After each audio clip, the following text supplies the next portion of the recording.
vật is chất, all tất cả there, mọi thứ, and they are all và coming out from tất cả each mọi hair thứ đến pores and so on. từ Your các body nơi, is the và source of thân của chúng treasure. ta là giống như là một cái Imagine that nguồn as a tài result sản, of that, you nguồn have kho báu. power to alleviate và chúng ta loại trừ tất cả những cái khổ đau, đói nghèo, cơ cực của tất cả các chúng sinh hữu tình đều được tiêu trừ và giảm bớt. Về điều này, với tâm thức như vậy, chúng ta ở trong cái trạng thái tỉnh giác như vậy, thấy được tất cả những điều mà chúng ta quán tưởng, chúng ta biết được những điều chúng ta cần phải làm, và chúng ta chứng kiến được tất cả những điều đó. Và với những cái tâm thức không bị chia tách như vậy, chúng ta tụng Dzambala Zalandra Soha càng nhiều càng tốt, và có thể chúng ta có thể tụng một chuỗi tràng nhiều hơn. Sau đó thì chúng ta kết thúc cái phần nghiên cứu chúng ta. Nếu mà chúng ta kết thúc thì chúng ta quán tưởng hòa tan.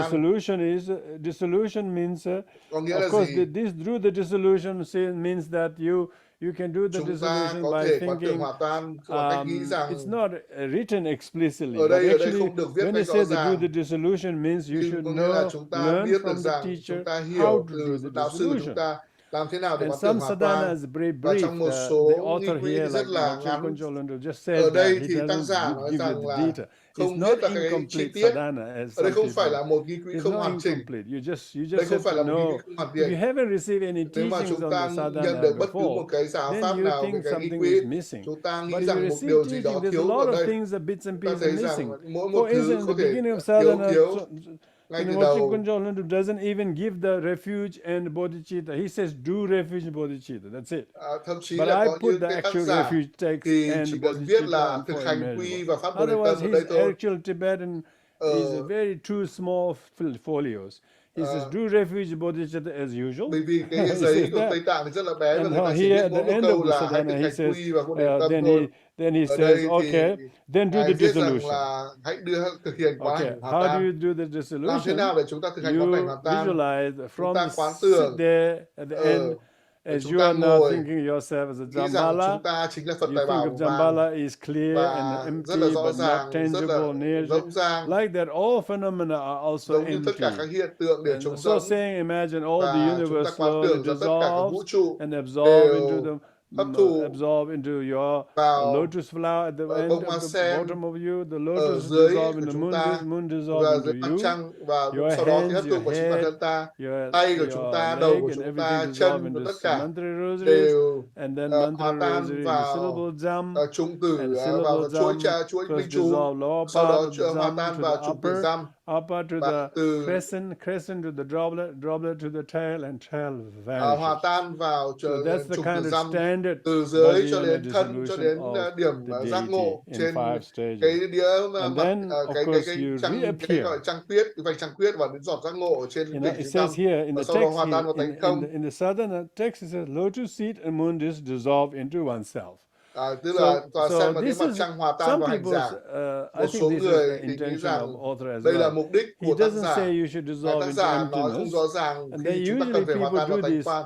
with Thông thường Dzambala thì and mọi well người daily practice. They với tư cách don't là các dissolve vị into bổn emptiness at tôn all. thịnh vượng, họ không hòa tan vào Good tánh to không. hold it on. I have a concern about that. Thầy cũng quan tâm đến vấn đề You này. have now Chúng become ta Dzambala. You bởi should really chúng ta be trở thành hold Dzambala and not dissolve emptiness. và So chúng they ta don't không say hòa tan that. vào tánh không He ở says đây. lotus and mundus dissolve into Cái you, tòa sen but và you đĩa mặt trăng remain hòa as tan vào a hành giả, Dzambala. và chúng ta For vẫn the sake giữ of nguyên the là auspiciousness trong of being hình ever tướng của Đức present, Phật ever Tài present Bảo, Dzambala. thì So người because of lạc that, của it chúng doesn't sinh. say you should Ở dissolve. đây chúng ta không But you quán can tưởng hòa tan dissolve vào if tánh you không, wanted to. nhưng mà chúng ta có thể hòa tan vào Dissolve tánh as I không mentioned before, như thầy and đã đề then cập, reappear và chúng ta có thể tái xuất as hiện lại post meditation Dzambala sau khi without mà the chúng ta lotus thiền and định mundus. về So Đức this is Phật either Tài Bảo. those are both Ở đây fine. trong Yeah? cả hai trường này, trường hợp này đều tốt cả, đều được. So in this way, Trong you trường hợp conclude. này Then thì it's chúng the ta kết thúc, dedication và sau merit. đó thì chúng ta hồi Dedication hướng merit công is, đức.